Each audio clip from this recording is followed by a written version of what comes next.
आप सभी को मेरा नमस्कार। मैं विकास शर्मा, मेरे YouTube channel astrology teaching by Vikas Sharma आप सभी का मैं स्वागत करता हूं। आने वाला वर्ष 2024 मीन राशि मीन लगन के लिए किस प्रकार का रहने वाला है उसके ऊपर हम चर्चा करेंगे। लेकिन एक छोटी सी रिक्वेस्ट, मेरे channel astrology teaching by Vikas Sharma इसको ज़्यादा से ज़्यादा सब्सक्राइब करें, मेरे वीडियो को लाइक करें, शेयर करें, मेरे फेसबुक पेज, इंस्टाग्राम पेज और ट्विटर एक्स को फॉलो करें। चलिए चर्चा को शुरू करते हैं। और शुरू करने से पहले एक छोटा सा मैं अपना पॉइंट ऑफ व्यू देना चाहता हूँ। देखिए, ये एक सामान्य चर्चा होती है। इसको आप कभी भी इसको हमेशा 100% ना समझें, अंतिम ना समझें। ये जो है समस्त लोगों के लिए है, सभी लोगों के लिए है, और हर व्यक्ति का भी अपना एक समय पर अमुक समय पर जन्म होता है।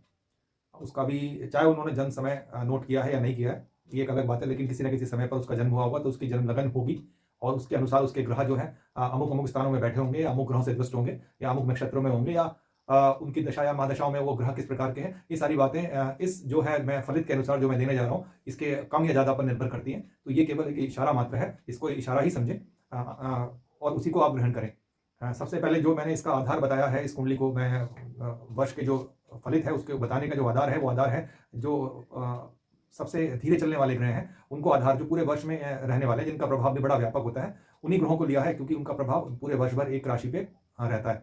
और बाकी जो प्लैनेट हैं वो जल्दी जल्दी राशियों को बदलते रहते हैं, एक राशि से दूसरी राशि में महीना डेढ़ महीने के अंदर चले जाते हैं। एक अमुक समय पे मंगल जैसा एक ग्रह है वो नॉर्मली जो है 1 से 1.5 महीने में राशि बदलता है, लेकिन कभी कभी जो है वो 4 से 6 महीने भी 8 महीने भी ले लेता है। लेकिन सामान्यता जो है वो मंगल भी 1.5 से 2 महीने के अंदर राशि बदल लेते हैं। तो बात करेंगे हम आज उन ग्रहों की जो वर्ष भर एक राशि में रहते हैं, उनका प्रभाव बहुत व्यापक होता है। वो ग्रह है राहु केतु। महर्षि पराशर ने देखिए, राहु केतु कोई ग्रह नहीं है, कोई पिंड नहीं है, केवल छाया ग्रह कहलाते हैं।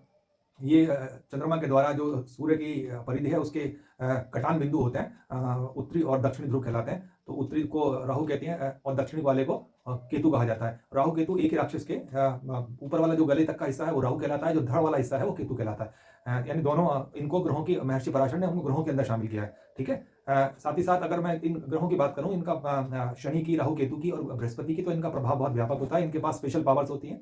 मंगल के पास भी स्पेशल पावर्स है, लेकिन मंगल क्योंकि फास्ट मूविंग है इसलिए वर्ष की गणना में उसको शामिल नहीं किया गया, जबकि इन ग्रहों को वर्ष की गणना में शामिल किया गया, क्योंकि इनका जो है वर्ष भर एक राशि पर प्रभाव रहता है। देखिए, गुरु की बात करें तो गुरु अध्यात्म के, ज्ञान के, बुद्धि के, संतान के, धर्म के, प्रसन्नता के, इनके कारक होते हैं। जबकि अगर बात करें जो है शनि की, तो शनि जो है वैराग्य के, आयु के, मृत्यु के, रोग के, अभाव के, बीमारी के, इन सब के कारक होते हैं। साथ ही साथ वो कारक होते हैं हमारे जो कर्म फल हमको मिले हैं प्रारब्ध के अनुसार, हम जो हमारा जन्म हुआ है इस मनुष्य योनि में, उसके अनुसार जो हम सुख या दुख भोगते हैं, उनको उनके परिणाम स्वरूप जो भी फल देने की क्षमता है वो शनि के पास है।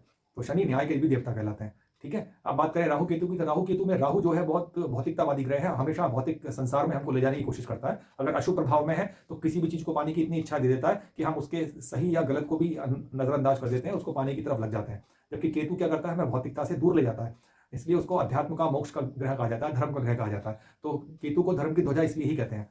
तो ये चारों ग्रह के पास स्पेशल पावर्स भी होती है, जैसे मंगल के पास भी है। तो ये बड़े, इनका प्रभाव जो है दृष्टि और द्वारा भी बड़ा व्यापक होता है। अब देखते हैं वर्ष 2024 में ये जो ग्रह है किस किस राशि में रहने वाले हैं, इनका प्रभाव क्या क्या रहने वाला है। तो गोचर देखते हैं सबसे पहले। तो गोचर में ट्रांजिट में 2024 में गुरु मेष राशि में, अभी इस समय गुरु वक्र अवस्था के अंदर है, वक्री चल रहे हैं। अप्रैल तक ये मेष राशि में रहेंगे, अप्रैल के बाद ये राशि परिवर्तन कर लेंगे, फिर पूरे वर्ष जो है 2024 में ये वृषभ राशि में रहने वाले हैं। बात करेंगे राहु केतु की, तो राहु अब वक्र गति से इस समय मीन राशि के अंदर है। राहु केतु की हमेशा वक्र गति होती है, हमेशा उल्टे चलते हैं। बाकी ग्रह सूर्य चंद्रमा कभी वक्री नहीं होते। बाकी जो ग्रह बचते हैं 7 ग्रह, वो अमुक समय पर 7 में से भी 2 राहु केतु निकाल दिए जाए तो बाकी के जो 5 ग्रह बचते हैं वो अमुक समय पर कभी कभी जो है वक्री होते हैं। वक्री होने का मतलब होता है इनके स्ट्रेंथ, इनके पावर में जो है एक और पॉइंट जुड़ जाता है। तो ये थोड़े अतिचारिक हो जाते हैं, अपने व्यवहार में थोड़ा सा कुछ नयापन देते हैं। तो वक्री होते हैं। राहु केतु हमेशा वक्री चलते हैं। और राहु जिस राशि में होते हैं उसके अपोजिट राशि में केतु होते हैं। राहु मीन राशि में है, जो है पूरे वर्ष मीन राशि में रहेंगे, और केतु इसके अपोजिट कन्या राशि में रहेंगे। अब बात करेंगे शनि की, तो शनि सबसे अधिक समय तक एक राशि में रहने वाले ग्रह हैं। 2.5 वर्ष तक वो एक राशि में रहते हैं। तो इस बार पूरे साल जो है शनि जो है अपने ही घर में, कुंभ राशि में, जो उनका मूल त्रिकोण साइन भी कहलाता है, उसमें रहने वाले हैं। तो ये था ग्रहों का गोचर, और इन्हीं को आधार बना के जो है फलित कहा मैं कहने की कोशिश करूंगा। साथ ही साथ क्योंकि ये मीन लगन और मीन राशि के बारे में, तो 7.5 के प्रभाव में ये जो मीन लगन रहने वाली है। देखिए, मीन लगन या मीन राशि बड़ी शांत राशि है, क्योंकि ये जलीय राशि है, बड़ी सरल, बड़ी सौम्य राशि है। लेकिन इस राशि के अंदर, इस राशि के जो व्यक्ति होते हैं ना, ये बड़े सौम्य सरल स्वभाव के होते हैं, बड़े शांत होते हैं ये जो है। लेकिन इस बार क्या है, क्योंकि जो है राहु केतु लगन के अंदर बैठे हुए हैं, और लगन से द्वादश स्थान के अंदर शनि है अपनी मूल त्रिकोण राशि के अंदर, और जिनका प्रभाव जो है लग्नेश के ऊपर भी जा रहा है, तीसरी दृष्टि से, जो नीच दृष्टि है। तो कुछ ना कुछ इनके जीवन में उथल पुथल रहने वाली है। ये इस बार शांत रहने वाले नहीं है। जैसे कहते हैं ना समुद्र के अंदर ज्वार भाटा आता है, तो इस तरीके का जो है उथल पुथल इनके जीवन में रहने वाली है। तो कहीं ना कहीं इनकी डिसीजन मेकिंग पावर, कहीं ना कहीं हेल्थ की प्रॉब्लम इनको बहुत ज्यादा रहने वाली है।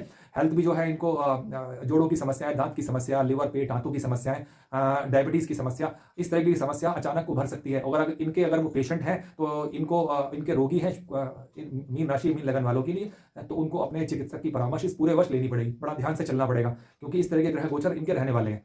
और पहले 4 महीने तो और ज्यादा इनका प्रभाव देखने को मिलेगा, तो इसलिए बड़े ध्यान से आपको इसमें रहना है। साथ ही साथ क्योंकि द्वितीय स्थान में मारक भाव के अंदर भी बैठे हुए हैं गुरु, इसका प्रभाव स्वास्थ्य पर हमेशा पड़ता है। और द्वितीय स्थान में बैठने के कारण जो है कहीं ना, और शनि से दृष्ट होने के कारण और राहु जनित राशि इनके प्रभाव में होने के कारण कहीं ना कहीं कुटुंब जनों में आपसी मतभेद हो सकते हैं। वाणी पर कंट्रोल आपको रखना पड़ेगा, वाद विवाद की स्थिति हो सकती है, प्रॉपर्टी को लेकर वाद विवाद हो सकता है। तो इस प्रकार की संभावनाएं भी इस पूरे वर्ष में आपको पहले 4 महीनों में ज्यादा दिखाई देने वाली हैं, उसके बाद भी ये समस्या रहेंगी। तो इस तरीके का इनका रहने वाला है। संतान की बात करें तो संतान के पंचम भाव से अष्टम में शनि आए हुए हैं। जब भी कभी संतान भाव से अष्टम में शनि आते हैं तो कहीं ना कहीं रोग, आलस्य जो है, इस तरीके की जो है हानि, परेशानी स्वास्थ्य संबंधी जरूर देते हैं। तो कहीं ना कहीं संतान के स्वास्थ्य को लेकर आपको चिंता बनी रहेगी। अगर संतान है तो उसके स्वास्थ्य का आपको ध्यान रखना है। और अगर नव दंपति है, संतान के लिए कोशिश कर रहे हैं, तो पहले 4 महीने 5 महीने तो कोई रिजल्ट मिलने वाला नहीं है। जून के बाद से आप जो है चिकित्सा परामर्श से जो है अपनी कोशिश को जारी रख सकते हैं। इस प्रकार का आपका समय रहने वाला है।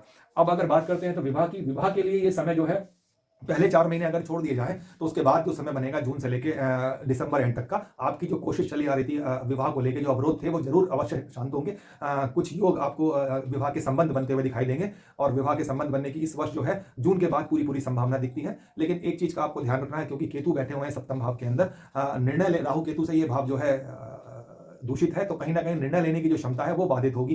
तो कोई भी संबंध, वैवाहिक संबंध बनाने से पहले आपको अपने जो है सोच समझ के उस संबंध को बनाना है, क्योंकि मन के अंदर कहीं ना कहीं ये खलिश रह जाएगी कि मन मुताबिक जो है रिश्ता जुड़ नहीं पाया, संबंध बन नहीं पाया। तो उस चीज का आपको ध्यान करके बहुत चलना है। दूसरा, अगर आप क्योंकि मीन राशि, मीन लगन वालों के जो है सप्तम स्थान में केतु भी बैठे हुए, राहु केतु एक्सिस पर आया हुआ है, तो कहीं ना कहीं आपके स्पाउस जो है, पति पत्नी जो भी है आपके, अगर आप स्त्री है तो आपके पति, अगर आप पुरुष हैं तो आपकी पत्नी के स्वास्थ्य में समस्या दिखाई देती है।